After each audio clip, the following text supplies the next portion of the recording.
Jackie Robinson, the most influential baseball player ever, was the first African American player to break the color barrier. Born the youngest of 5 children, on January 31st, 1919, to his mom, Mallie McGriff. Sadly, his dad left right after he was born.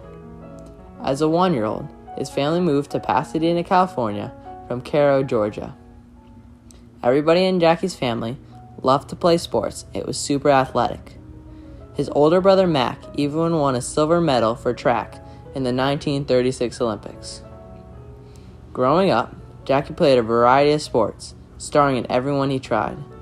His early favorites were baseball, track, basketball, football, and tennis. In high school, he played on his school baseball team, and almost all of his teammates were white. He had a hard time facing mean and racist comments when on and off the field. For college, he attended UCLA and was the first ever to play and excel in 4 varsity sports. In college, he shined in baseball, basketball, football, and track. Shortly after graduating from the University of California, Los Angeles, he decided to take his talents to play football semi-professionally. He moved to Hawaii to play on the Honolulu Bears before having to leave halfway through the season because he was drafted into the Army. On April 3rd, 1942, he was assigned to Fort Riley, Kansas, which was a station segregated from all other white men. On November 4th, 1944, Jackie was unfit in the Army and discharged after chipping his ankle bone. The ankle had already been broken twice, and periodically the joint would lock up, meaning he couldn't walk. After being discharged, instead of going back to football, he went to play in the Negro League baseball. In his short stint in the Negro Leagues, he played shortstop on the Kansas City Monarchs. He was an absolute star, hitting for .345 average and power. He made an all-star team where he played in Venezuela because he was so good. Jackie Robinson steps in against Ford. Deep into left center, Irv Noren races after Robinson's blast. Jackie really teed off on Ford. Here comes the relay. Jackie slides, he's safe. Branch Rickey, a former MLB player, saw great talent in Jackie Robinson and decided to give him a contract to play for the Brooklyn Dodgers. This is where everything got real heated for him. He played his first MLB game on April 15th, 1947. Many white fans were not happy that someone of African American descent was playing with other white players. Although the booing and comments still came, Jackie stayed tough, not trying to let them get to him or affect his play. He stayed silent through the racial slurs from a promise with Branch Rickey to stay silent. Branch Rickey knew staying quiet might be the only successful way to let him keep playing with no interference. With the booing and rude comments came even worse consequences, which included getting thrown trash and glass at, and even as bad as death threats. Every team in Major League Baseball said that Jackie Robinson shouldn't play, except for Branch Rickey. However, despite every other team not wanting him to play, it was ignored, and Jackie was allowed to play. When Jackie first played, 50,000 black people showed up to the games. For the first time, there were more black people than white people. Jackie faced controversy. The team tried to kick him off the team. It was purely because he was black. It was debated whether he could stay on the team or he would leave. Ultimately, it was decided that Jackie Robinson could stay on the team. Jackie Robinson, the baseball legend and hero to many, also had a construction company. It was called Jackie Robinson Construction.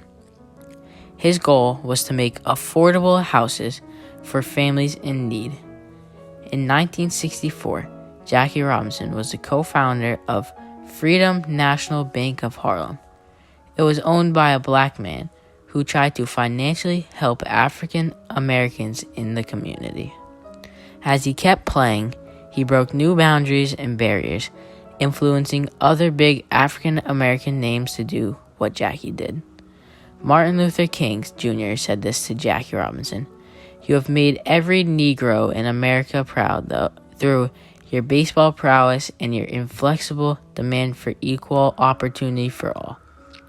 During his career, he won many awards and accolades, some of his most important being National League Rookie of the Year, International and MLB MVP, and being inducted to the Hall of Fame on July 23, 1962. He was well known for being the person to steal home plate and did this on September 27, 1955. With pinch batter Frank Keller at bat. Robinson dashes to the plate.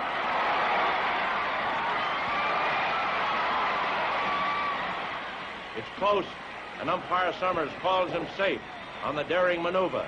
But Following his career, he did not stop being a controversial figure in society. He stood up for civil rights too. He was also a vice president of a coffee shop called Chock Full of Nuts. He was really well known there and was the man to talk to because of his pleasant attitude.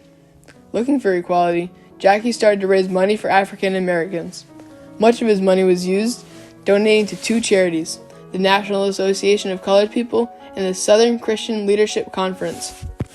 Using other money, not for charity, he had to spend, which was $1 million, he used it to provide veil for activists and hold jazz concerts where all were invited.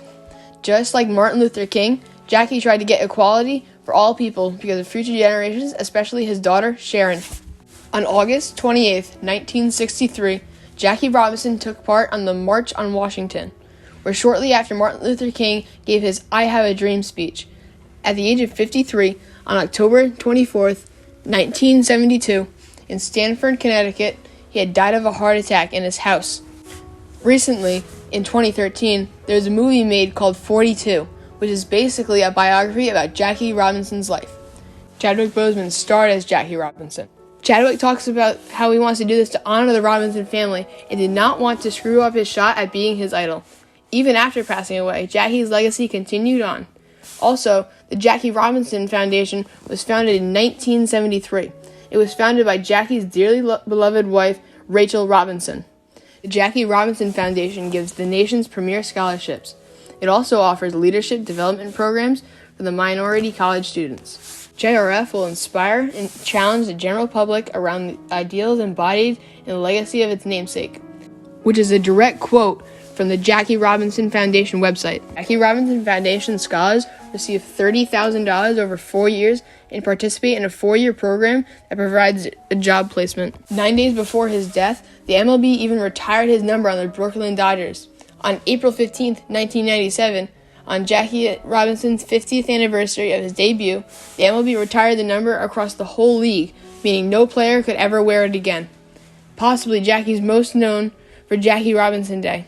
In 2004, the MLB declared April 15th Jackie Robinson Day, which was the day of his debut.